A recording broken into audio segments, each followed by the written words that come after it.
We gaan naar Dokkum. We willen graag zelf uitbreiden in Friesland. We kregen zo'n geweldige kans om een hotel te beginnen in Dokkum. Mijn restaurant, dat we iets wat we heel graag willen. Geert-Jan Vaartjes en Hielke-Jan Tolen worden de nieuwe gezichten van de abdij in Dokkum.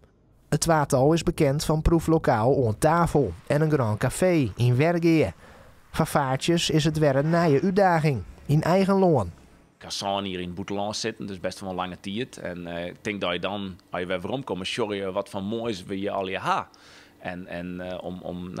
Het vis, de oesters van het wat, al die mooie producten, om daarmee te werken, dat zie ik wel als een gigantische uitdaging. En om mijn jong team, jonge meisjes, daar wat moois van te maken. De belangrijkste verhoring is dat Hotel de Abdij en het restaurant geervoegd worden.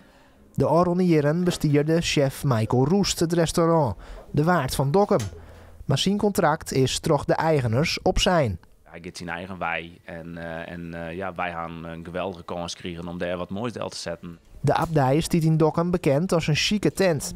Die uitstraling willen de nieuwe ondernemers behouden en uitbouwen.